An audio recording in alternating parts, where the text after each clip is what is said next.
जन अधिकार पार्टी के अध्यक्ष हैं, जनाब वामन मिश्राम साहब राष्ट्रीय परिवर्तन मोर्चा के अध्यक्ष हैं, रामचरण कश्यप साहब भारतीय वंचित पार्टी के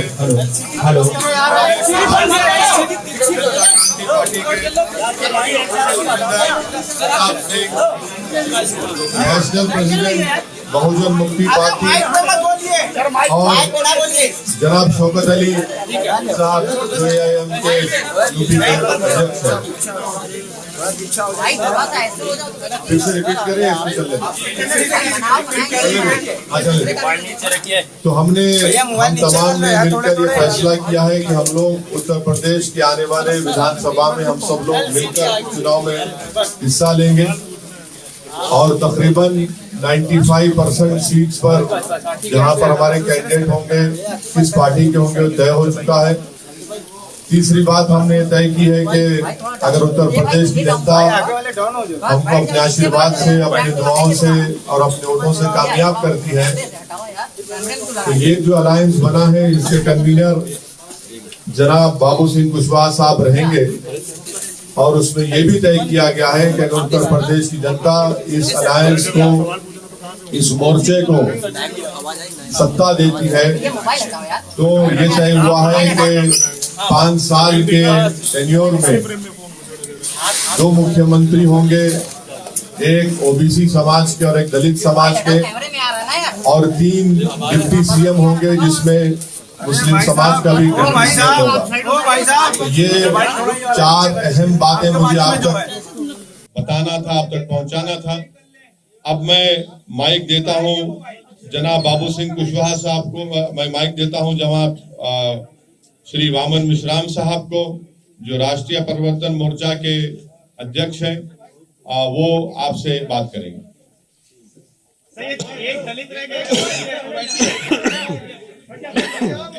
साथियों, आपको पूछने के लिए अवसर है। अभी हम अपनी बात आपके सामने रखते हैं, उसके बाद सवाल जवाब होगा। मैं केवल एक बात कहना चाहता हूं कि ये सारा गठबंधन जो है हम लोगों ने मिलकर किया, इसमें अभी जो महत्वपूर्ण 5-6 पार्टियां हैं और उसके साथ साथ और भी दल इसमें आ सकते हैं, इसके लिए अभी दरवाजे बंद नहीं है। तो एक तो ये बात है। दूसरी बात मैं कहना चाहता हूं कि इस गठबंधन के ऐलान होने के बाद बीजेपी और समाजवादी के बीच में जो लड़ाई हो रही है, अब बीजेपी और समाजवादी के बीच में लड़ाई नहीं होगी, बीजेपी और हमारे भागीदारी परिवर्तन मोर्चा के बीच में लड़ाई होगी। अब समाजवादी गठबंधन तीसरे नंबर पर चला जाएगा। आप सभी साथियों को नमस्कार। साथियों, अभी जनाब ओवैसी साहब ने और वामन मिश्राम साहब ने जो हम लोगों ने भागीदारी संकल्प मोर्चा भागीदारी परिवर्तन मोर्चा बनाया, उसके बारे में आपको जानकारी दी। हम लोगों ने 5 पार्टियों ने मिल करके अभी ये भागीदारी परिवर्तन मोर्चा बनाया है। इसमें ओवैसी साहब की पार्टी है, हमारी जन अधिकार पार्टी है, वामन मिश्राम साहब का परिवर्तन मोर्चे की तरफ से है और बहुजन मुक्ति मोर्चा के साथी हमारे बैठे हुए बहुजन मुक्ति पार्टी के और भारतीय वंचित समाज पार्टी के आदरणीय रामचरण कश्यप जी हैं और जनता क्रांति पार्टी के कमलेश चौहान जी हैं। इन लोगों ने मिल करके हम लोगों ने अभी इस मोर्चे को बनाया है और कुछ साथी और हमसे संपर्क में हैं, तो वो जल्दी हो 1-2 दिन में उनसे बात करके जो साथी हमसे जुड़ना चाहेंगे उनको हम अपने साथ जोड़ेंगे। हमारे जो मोर्चे का लक्ष्य है, जिस विचारधारा के साथ हम लोग चल रहे हैं, हम बाबा साहब अम्बेडकर को मानने वाले लोग हैं, संविधान को मानने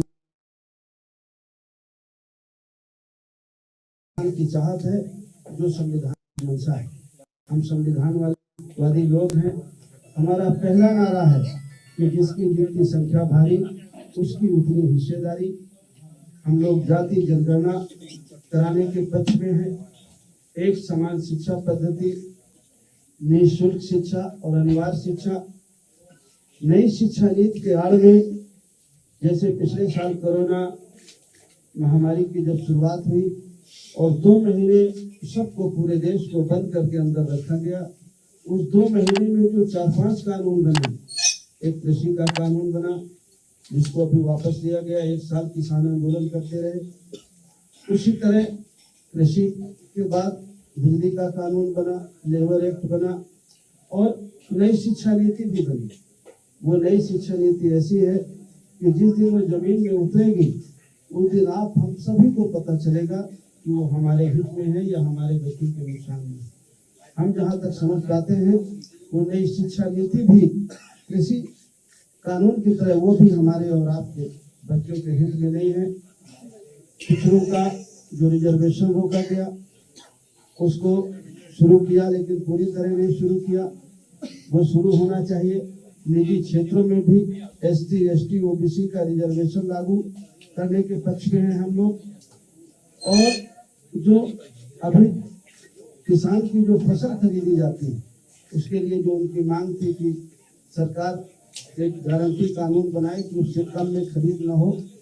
हम चाहते हैं कि अगर इस देश प्रदेश की महान जनता हम लोग उत्तर प्रदेश में भागीदारी परिवर्तन मोर्चा को अगर अपना सहयोग और पक्ष देती है तो हमें चाहेंगे कि उनकी उपज का सही मूल्य मिले, मूल्य की उनकी गारंटी दी जाए, किसानों को खाद बीज सस्ता हो, सिंचाई किसानों के लिए फ्री हो, घरेलू बिजली गरीब और कमजोर की फ्री हो, किसानों के गन्ने का भुगतान हो, छोटे दुकानदार जो मझोले दुकानदार हैं और किसान हैं उनके जो कर्जे हैं वो माफ किए जाएं। कानून व्यवस्था की बहुत बड़ी बात है उत्तर प्रदेश में, चाहे वो समाजवादी पार्टी का शासन रहा हो, चाहे आज भारतीय जनता पार्टी का शासन हो, कानून व्यवस्था की स्थिति बहुत खराब है, बहुत दयनीय है। तो हम लोगों की चाहत है कि कानून व्यवस्था अगर इस प्रदेश की जनता हमारे मोर्चे को सफलता देती है तो हमारी पहली प्राथमिकता होगी कि इस प्रदेश की कानून व्यवस्था सही की जाए, हमारी बहन बेटियों को सुरक्षा मिले, अन्य पिछड़े वर्गों को, SC, ST को, माइनॉरिटी के जो गरीब बच्चे हैं उनको जो स्कॉलरशिप है वो मिले। पुरानी पेंशन बहाली का एक मामला आया है, कुछ लोगों ने कहा है कि हम पुरानी पेंशन बहाल करेंगे, लेकिन इस बारे में मैं एक बात कहना चाहता हूँ।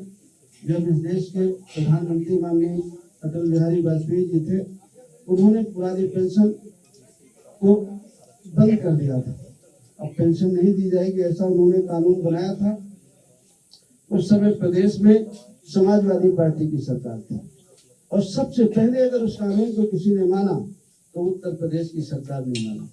पिछली बार 5 साल समाजवादी पार्टी की सरकार रही, उन्होंने पुरानी पेंशन बहाल नहीं की।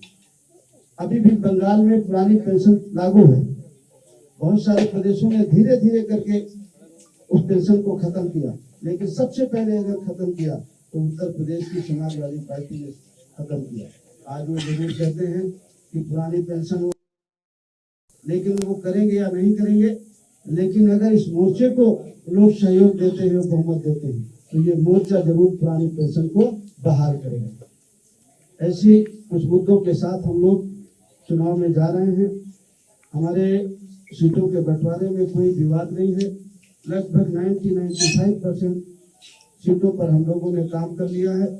कुछ लिस्टें हमारी जारी भी हो गई हैं, आने वाले 2-3 दिन में हमारी सारी लिस्टें जारी हो जाएगी।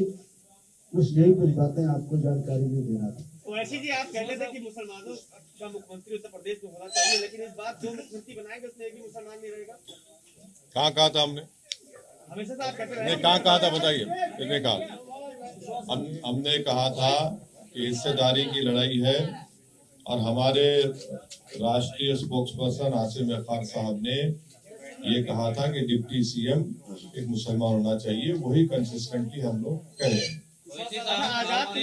राष्ट्रीय उलमा काउंसिल की बात नहीं की, पीस पार्टी से ना ये बात की, अभी आपने मामून मिश्रा साहब से सुना के दरवाजे खुले हैं। ठहरिए, वक्त इंतजार करिए, मालूम होगा। वीआईपी पार्टी भी आ रही है आपके साथ? विश्वास है जी वीआईपी पार्टी भी आ रही है क्या? आपने बहुत सारी कोशिश कवायद की, आप जो है आखिरी मौके पर जो इस साल के साथ आप आए हैं, ये विकल्पहीनता मजबूरी का गठबंधन है या पहले से आप इस पे काम कर रहे थे? ये मजबूरी का गठबंधन नहीं है। जिस विचारधारा के हम लोग हैं, हम लोग पिछले 4 महीने से पिछड़ा दलित अल्पसंख्यक भाईचारा बनाओ सम्मेलन पूरे प्रदेश में कर रहे हैं। आपको अच्छी तरह से जानकारी होगी, आप लोगों ने हमें दिखाया हो या न दिखाया हो, लेकिन प्रदेश में अगर सबसे ज्यादा कार्यक्रम किसी पार्टी ने किए हैं तो जन अधिकार पार्टी ने किए, और हम सब लोगों ने एक दूसरे से सहयोग लेकर के पूरे प्रदेश में 4 महीने से चतुर्मासा में भी हम लोग नहीं बैठे, पिछड़ा दलित अल्पसंख्यक भाईचारा बनाओ सम्मेलन हम लोग कर रहे हैं। और जो हम कर रहे हैं, जिस विचार के आदमी हैं वो आपके सामने हम देख रहे हैं। देख लीजिए, पिछड़ा भी है, दलित भी है, अल्पसंख्यक भी है। इसमें से मुख्यमंत्री का चेहरा कौन होगा? क्योंकि भाजपा में तो सीएम योगी आदित्यनाथ है, सपा और आरएलडी के गठबंधन में अखिलेश यादव है, आपके गठबंधन में कौन मुख्यमंत्री का चेहरा है? देखिए, अब हमारे गठबंधन में अभी तो मुझे आप लोगों ने कहा है कि मैं संयोजक हूँ, बाकी अब आप लोग से पूछ लीजिए। अभी आप लोगों के सामने हम लोगों ने सलाह मशवरा करके घोषित करने के लिए ओवैसी साहब को कहा था, और ओवैसी साहब ने घोषित किया कि इस गठबंधन के 2 मुख्यमंत्री 5 साल के टेन्योर में होंगे। एक पिछड़े वर्ग में बाबू सिंह जी है, और एक दलित का होगा, यानी शेड्यूल कास्ट का होगा, उसका चेहरा घोषित किया जाएगा। और 3 डिप्टी सीएम होंगे, उसमें डिप्टी सीएम एक मुस्लिम होगा। बाकी 2 लोगों के नाम जो है वो 2-3 दिन के अंदर घोषित किए जाएंगे। एक मिनट अरे 2 मिनट। फिर उसके बाद में अभी और भी कई लोग हैं, जैसे भागीदारी मोर्चा बना था, आप लोगों को मालूम है, भागीदारी मोर्चा बनाया था, ओम प्रकाश जी ने बनाया था, मगर वो तो बाबू सिंह जी भी उसमें थे, मगर सामने चेहरा जो था वो इनका था। वो जो है वो केवल वो चले गए, बाकी सारे भागीदारी मोर्चा के लोग इसी में शामिल है। इसके अलावा अभी और माइनॉरिटी के हो या और बैकवर्ड क्लासेस के तमाम छोटे मध्यम प्रादेशिक स्तर के दल है जो इसमें शामिल किए जा सकते हैं आने वाले समय में।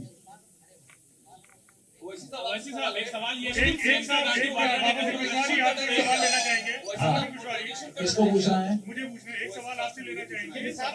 आपसे एक सवाल ये है कि स्वामी प्रसाद मौर्य ने अभी एक बड़ा ही मन से भी घोषणा की, जिसके साथ हम जाते हैं वहां पे सरकार बनती, उसकी हम सरकार बनाते हैं, तो उन्होंने अपने आप को किंग मेकर घोषित कर दिया है चुनाव से पहले। आपको इसके क्या मायने दिखाई देते हैं? क्या आपको लगता है कि उनकी बात में दम है? अगर वो कह रहे होंगे तो होंगे, अब उसमें हम क्या कह सकते हैं? सर, सीटों का कुछ फाइनलाइजेशन हुआ है? सीटों पे कुछ फाइनलाइजेशन हुआ है सर? हाँ, सीटों का हो गया। कितनी सीटों पर लड़ रहे हैं? 95 सीटों पर हमारा 95% सीटों पर हमारा कितनी सीटों पर लड़ रहे हैं? क्योंकि 403 पहले फेज की पोलिंग के लिए नामांकन खत्म हो चुका है, अब वो सीटें खत्म हाँ, हो गई हैं, नामांकन हो गया दूसरे में हमारा। चल रहा है, तो सर, टोटल काउंटिंग कितनी है सीटों पर? 403 अरे सुन तो लीजिए, सवाल तो सुन लीजिए सर। खत्म कितना करेंगे? सवाल लंबा कितना सवाल कर रहे हैं? आप 100 सीटों अरे पर सवाल चुनाव इतना लड़ने जा की- रहा हम सर, बीच में है कोई? अरे अब बस सवाल समझ गया, आपको छोड़ दिया, हम बोलते हैं। आज छोड़ सुनिए, सुनिए जी जी जी बताइए। और कुछ बोलना है? ना अभी लंबा करेंगे फिर। 403 सीटों पर हमारा गठबंधन चुनाव लड़ेगा, पहली बात। उसमें से 95 सीटों पर हम लोगों का कंसेंसस हो गया है, 95% सीटों पर, ठीक है। 5% सीटों पर 3 दिन के अंदर नाम के साथ लिस्ट घोषित की जाएगी, ये बात है। अभी ओवैसी साहब मेरा सवाल आपसे है, 100 सीटों की बात की थी, आपकी अपनी सीटें बढ़ा रहे हैं। देखिए, लोग भी हैं। हमारी बाबू सिंह कुशवाहा साहब की, वामन मिश्राम साहब की, परविंदर प्रताप सिंह साहब की, कमलेश चौहान साहब की, रामकरण कश्यप साहब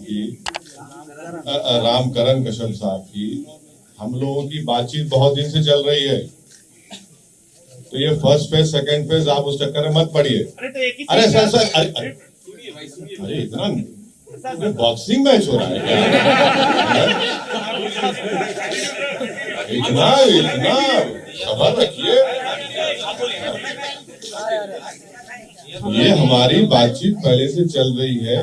फर्स्ट फेज में कौन कहां से लड़ेगा, किस विधानसभा से लड़ेगा, सेकेंड फेज में, थर्ड फेज में, फोर्थ फेज में, फिफ्थ फेज में, 6, 7, ये सब तय हो चुका है।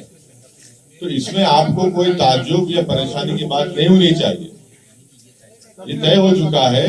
अभी वामन मिश्राम साहब ने और हमारे कन्वीनर साहब ने कहा कि 95% सीटों पर पूरा तय हो चुका है कौन कहां से लड़ेगा। हम कहीं नहीं जा रहे हैं। आपने कहा कि दलित सीएम और आपने कहा ओवैसी सीएम, सवाल ये मुस्लिम सीएम क्यों नहीं पहला और दूसरा क्या चंद्रशेखर को भी साथ ले रहे हैं क्या? ये दो सवाल एक साथ नहीं, अब ये अभी आपके सामने हमको टेलीफोन आ रहा भाई। अरे बोलेंगे ना, चंद्रशेखर का हमको टेलीफोन आ रहा है तो हम बता देते हैं। बोल दो ना, सुन लो। चंद्रशेखर का हमको टेलीफोन आ रहा है, बार टेलीफोन आ रहा है, तो बात हुई है। तो वो जो हमने पहले कहा ये दरवाजे खुले हैं तो फिर वो बातें होंगी ना। चलो आप पूछ लीजिए।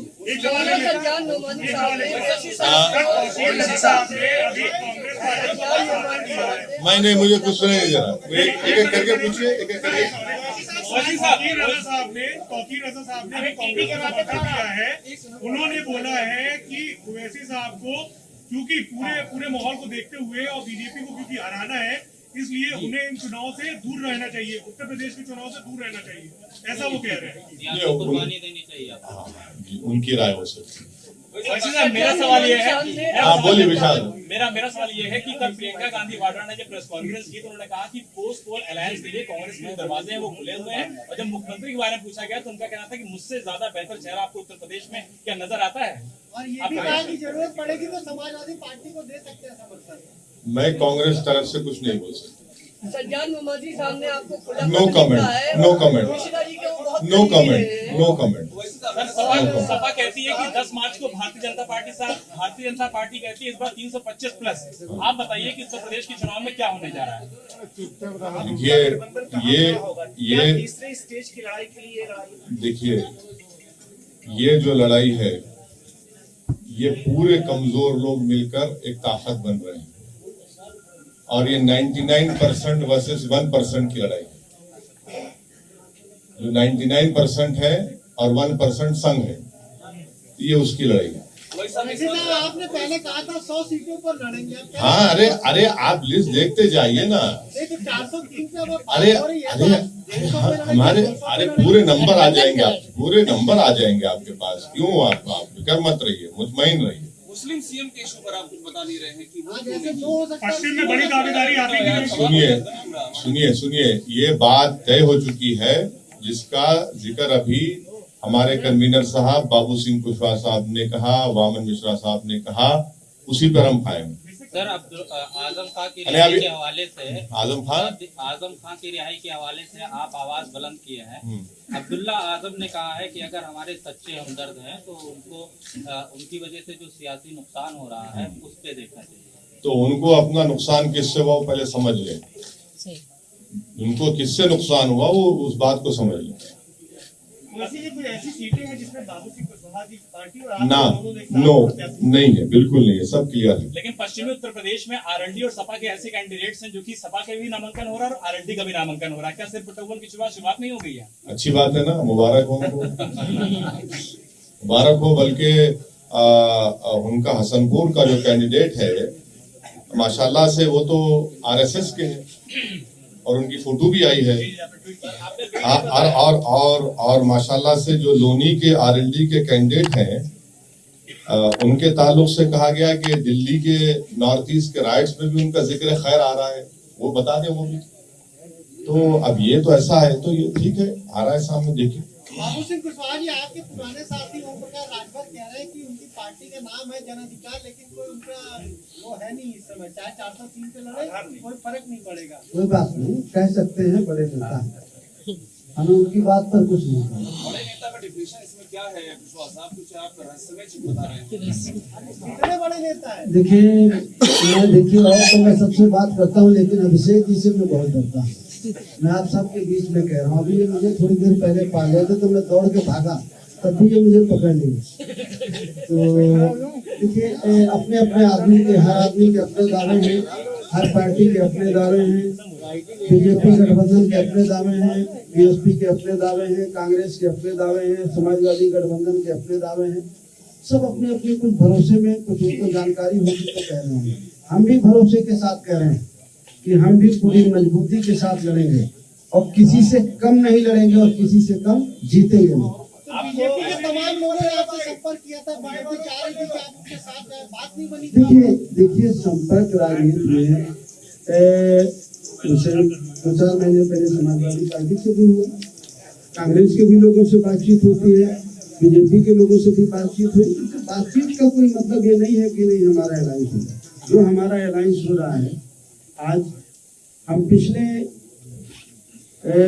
3 महीने से हम लोग बातचीत कर रहे हैं।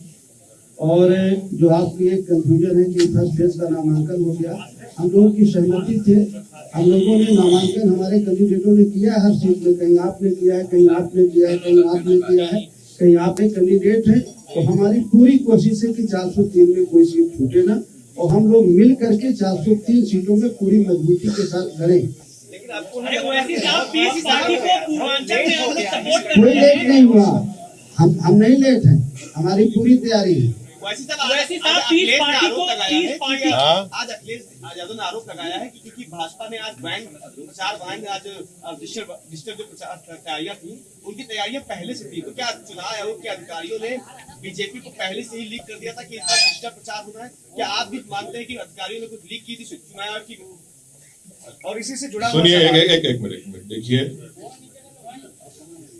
जितने पॉलिटिकल पार्टी का और पॉलिटिकल पार्टी का आपने भी नाम लिया, क्या समाजवादी पार्टी ने इलेक्शन कमीशन ऑफ इंडिया को लेटर लिखकर ये कहा कि फिजिकल रैलीज अलाउ की जाए? सिवाय हमारी पार्टी के किसी एक पॉलिटिकल पार्टी ने इलेक्शन कमीशन ऑफ इंडिया को लेटर नहीं लिखा। मैं शुक्रगुजार हूं इलेक्शन कमीशन ऑफ इंडिया के चीफ इलेक्शन कमिश्नर का कि हमारी उनसे नोटिफिकेशन आने के 2 दिन के अंदर वो हमसे फोन पर बात किए। हमने उनसे रिक्वेस्ट किया कि सर आप कम से कम एक पॉलिटिकल पार्टी को एक विधानसभा में 500 लोगों के साथ फिजिकल रैली करने की इजाजत दीजिए, पूरा कोविड नॉर्म्स को फॉलो करते हुए। और फिर हमने यही बात को चीफ इलेक्शन कमिश्नर को लिखकर भी दिया। हमने कहा कि फ्री एंड फेयर इलेक्शन का मतलब यह है कि सबको एक लेवल प्लेइंग फील्ड मिले। तो आपको भी लिखकर देना चाहिए था, आपने क्यों लिखकर नहीं दिया? हमने तो लिखकर दिया है और हमको यकीन है कि इलेक्शन कमिश्नर उस पर गौर करेंगे और उस पर एक फैसला लेंगे। अब जब किसी पॉलिटिकल पार्टी को फिजिकल रैली की और पदयात्रा की परमिशन नहीं है, तो फिर हमको जो कर सकते हैं वो करना पड़ेगा ताकि हमारा मैसेज, हमारा पैगाम जनता तक पहुंच सके। आज बीजेपी नहीं है, मगर हमारे ताल्लुका शिवपाल यादव साहब से पर्सनली और रहेंगे इंशाल्लाह। आज बीजेपी ने चुनावी रथ निकाला है, करीब सैकड़ों, जिसमें पोस्टर लगे हैं, एलईडी लगी हुई है। आपने कहा तो चुनाव आचार संहिता का उल्लंघन नहीं? अगर वो परमिशन नहीं लिए हैं ईसीआई से तो जाहिर एक्शन लेना चाहिए। अगर परमिशन लिए मुझे नहीं मालूम, ये नहीं।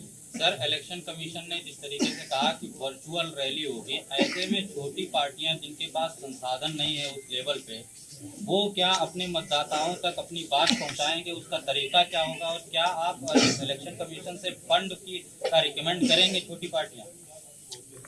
इलेक्शन कमीशन से फंड करने का तो वो तो एक नया कानून बनाना पड़ेगा, वो अभी पॉसिबल नहीं है।